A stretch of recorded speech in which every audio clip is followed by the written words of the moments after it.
ಈ ಬೂತ್ ಬಂಗ್ಲೆನೊಮ್ಮೆ ನೋಡಿ. ಇಲ್ಲಿನ ಜನಗಳ ಪ್ರಕಾರ ಹಿಂದೆ ಅನುಷ್ಕಾ ಶೆಟ್ಟಿಯವರು ಅಭಿನಯಿಸಿದಂಥ ಅರುಂಧತಿ ಚಿತ್ರ ಇಲ್ಲೇ ಚಿತ್ರೀಕರಣ ಆಗ್ಯದ ಅಂತ ಹೇಳ್ತಾರೆ ಇಲ್ಲಿನ ಜನರು. ಅದು ಎಷ್ಟರ ಮಟ್ಟಿಗೆ ಸತ್ಯನೋ ಸುಳ್ಳು ಗೊತ್ತಿಲ್ಲ. ಆದರೆ ಇಲ್ಲಿನ ಜನರು ಹೇಳೋ ಪ್ರಕಾರ ಚಿತ್ರೀಕರಣ ಆದರೂ ಆಗಿರಬಹುದು. ಯಾಕೆಂದರೆ ಆ ಅರುಂಧತಿ ಮೂವಿಯಲ್ಲಿ ಬಳಸಿರುವಂಥ ಅರಮನೆ ಸೇಮ್ ಇದೇ ಥರ ಇದೆ ನೋಡಲು. ಅರುಂಧತಿ ಮೂವಿಯಲ್ಲಿ ಚಿತ್ರೀಕರಣ ಮಾಡಿರಲಿ ಮಾಡದೇ ಇರಲಿ, ಆದರೆ ಬಂಗ್ಲೆ ಮಾತ್ರ ತುಂಬಾ ಅದ್ಭುತವಾಗಿ ಕಟ್ಟಿದ್ದಾರೆ. ಒಂದೊಂದು ಕಲ್ಲು ಎಷ್ಟು ನೀಟಾಗಿ ಜೋಡಿಸಿದ್ದಾರೆ ಅಂದರೆ ನೋಡ್ಬೋದು ನೀವು ಸಹ. ಈಗ ಸದ್ಯಕ್ಕಂತೂ ಬೂತ್ ಬಂಗ್ಲೆ ಆಗಿದೆ, ಆದರೆ ನೋಡಲು ಮಾತ್ರ ಅರಮನೆ ಅಂತಲೇ ಕಾಣ್ತದ. ಯಾವ ಅರಮನೆಗೂ ಕಮ್ಮಿನೇ ಇಲ್ಲ. ಇಲ್ಲಿ ಯಾವುದೇ ಥರ ಮೇಂಟೆನೆನ್ಸ್ ಇಲ್ಲಲ್ಲ. ಆದ್ದರಿಂದ ಯಾರು ವಾಸಿಸದೆ ಕಾರಣ, ಅದನ್ನು ನೋಡ್ಕೊಳ್ಳದೆ ಇರೋ ಕಾರಣ ಸದ್ಯಕ್ಕಂತೂ ಬೂತ್ ಬಂಗ್ಲೆ ಆಗಿದೆ. ಈ ಬಂಗ್ಲೆನ ಮಾತ್ರ ತುಂಬ ಚೆನ್ನಾಗಿ ಕಟ್ಟಿದ್ದಾರೆ. ನಾನು ಸಹ ಹೋಗಿ ಎಲ್ಲ ತಿರುಗಾಡಿ ನೋಡಿ ಬಂದಿದ್ದೀನಿ. ಹಿಂದೆ ರಾಜರು ಮಹಾರಾಜರು ಕಟ್ತಿದ್ರಲ್ಲ, ಆ ಪ್ಲ್ಯಾನಲ್ಲಿ ಸಖತ್ತಾಗಿ ಕೋಣೆಗಳನ್ನಾಗಲಿ ರೂಮ್ಗಳನ್ನಾಗಲಿ ಮೆಟ್ಟಿಲುಗಳನ್ನಾಗಲಿ ತುಂಬ ನೀಟಾಗಿ ಜೋಡಿಸಿದ್ದಾರೆ. ಈ ಮನೆ ಎಷ್ಟು ನೀಟಾಗಿ ಕಟ್ಟಿದ್ದಾರೆ ಅಂದರೆ ಇದುವರೆಗೂ ಈ ಮನೆಗೆ ಏನಾಗಿಲ್ಲ. ಆದರೆ ಕೆಲವೊಂದು ಡೋರ್ಗಳು ಮುರಿದಿರ್ಬೋದು, ವಿಂಡೋ ಕಿಟಕಿ ಈ ಕಟ್ಟಿಗೆ ವಸ್ತುಗಳೇನಿದೆ ಅದು ಒಂದು ಸ್ವಲ್ಪ ಹಾಳಾಗಿರ್ಬೋದು ಅಷ್ಟೇ. ಆದರೆ ಕಲ್ಲಿನ ಕಟ್ಟಡಕ್ಕಾಗಲಿ ಅಥವಾ ಈ ಮನೆಗಾಗಲಿ ಏನೇ ಒಂದು ಚೂರು ಮುಕ್ಕಾಗಿಲ್ಲ.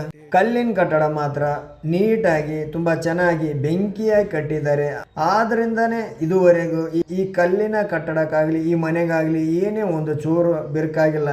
ಇಲ್ಲಿನ ಜನ ಹೇಳೋ ಪ್ರಕಾರ ಇದು ಬೂತ್ ಬಂಗ್ಲೆ ಅಲ್ವಾ, ಇದು ನೋಡಲು ಸಹ ಜಾಸ್ತಿ ಜನ ಹೋಗಲ್ಲ. ಯಾಕೆಂದ್ರೆ ಬೂತ್ ಬಂಗ್ಲೆ ಅಂತೇಳಿ ಭೂತಗಳು ಇರ್ತಾವಂತೇಳಿ ಅಂಜಿಕೆ ಆಗ್ತಾರೆ. ನಾವು ಹೋದಾಗಂತೂ ಯಾವುದೇ ಭೂತ ಆಗಲಿ ಏನಾಗಲಿ ಏನಿದ್ದಿದ್ದಿಲ್ಲ. ಈ ಮನೆ ಒಳಗಡೆ ಎಲ್ಲ ತಿರುಗಾಡಿ ನೋಡಿ ಬಂದಿದ್ದೀವಿ. ನೀವು ಸಹ ಯಾವಾಗಲಾದರೂ ಹೋದರೆ ಈ ಭೂತಗಳು ಏನಾದರೂ ಇದ್ದರೆ ನೋಡಿ ಮಾತಾಡಿಸಿ ಬನ್ನಿ. ಈ ಬೂತ್ ಬಂಗ್ಲೆಗೆ ಯಾವುದೇ ಹಾನಿಯಾಗದಂತೆ ನೋಡ್ಕೊಳ್ತಾ ಸಂರಕ್ಷಣೆ ಮಾಡ್ತಾ ಹೋದರೆ ಮುಂದೊಂದು ದಿನ ಮುಂದಿನ ಪೀಳಿಗೆಯವರಿಗೆ ಇದೊಂದು ಪ್ರೇಕ್ಷಣೀಯ ಸ್ಥಳ ಅಂತೂ ಆಗ್ತದ. ಇದರದ ಎಕ್ಸಾಕ್ಟ್ಲಿ ಲೊಕೇಶನನ್ನು ಮುಂದಿನ ವಿಡಿಯೋದಲ್ಲಿ ಹೇಳ್ತೀನಿ. ನಾವು ಪ್ರತಿ ವರ್ಷ ಶ್ರೀಶೈಲಕ್ಕೆ ಹೋಗೋ ದಾರಿಯಲ್ಲಿ ಈ ಬಂಗ್ಲೆ ಸಿಗ್ತದ. ಇದರ ಪೂರ್ತಿ ಮಾಹಿತಿಯನ್ನು ಮತ್ತೊಂದು ಲೈವ್ ವಿಡಿಯೋ ಮಾಡ್ತಾ ಹೇಳ್ತೀನಿ, ಅದು ಎಲ್ಲಿದೆ ಏನಂತೇಳಿ. ನಾವು ಹೋದ ವರ್ಷ ಹೋದಾಗ ಈ ವಿಡಿಯೋನ ಮಾಡ್ಕೊಂಡು ಬಂದಿದ್ವಿ. ಅಷ್ಟಾಗಿ ಈ ಬೂತ್ ಬಂಗ್ಲೆ ಬಗ್ಗೆ ಏನು ತಿಳಿದುಕೊಳ್ಳೋಕೆ ಹೋಗದೆ ಜಸ್ಟ್ ಹೋಗಿ ನೋಡಿ ವಿಡಿಯೋ ಮಾಡ್ಕೊಂಡು ಬಂದಿದ್ದೆ ಅಷ್ಟೇ. ಬೂತ್ ಬಂಗ್ಲೆ ಆದರೂ ಪರವಾಗಿಲ್ಲ, ಬಂಗ್ಲೆ ಮಾತ್ರ ಯಾವುದೇ ಅರಮನೆಗೂ ಕಮ್ಮಿ ಇಲ್ಲ. ನೀವು ಸಹ ನೋಡ್ಬೋದು, ಅಷ್ಟೊಂದು ಚೆನ್ನಾಗಿದೆ ಈ ಬೂತ್ ಬಂಗ್ಲೆ ನೋಡೋಕೆ ಮಾತ್ರ. ಸುಮ್ಮನೆ ಹೇಳ್ತೀನಿ, ನನಗೊಂದು ಆಶ್ಚರ್ಯ ಆಯ್ತು, ಭೂತಗಳಿಗೂ ಇಂತಿಂಥ ಅರಮನೆ ಇರ್ತದಲ್ಲ ಅಂತೇಳಿ.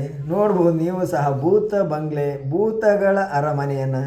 ಇರಲಿ, ಭೂತಗಳಿಗಾದರೂ ಇಷ್ಟು ದೊಡ್ಡ ಅರಮನೆ, ಇಷ್ಟು ಚಂದದ ಅರಮನೆ ಇದೆಯಲ್ಲ.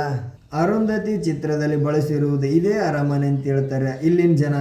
ಚಿತ್ರದಲ್ಲಿ ಬಳಸದೇ ಇರಲಿ, ಈ ಬೂತ್ ಬಂಗ್ಲೆ ಅರಮನೆ ಮಾತ್ರ ಬೆಂಕಿಯಾಗಿದೆ.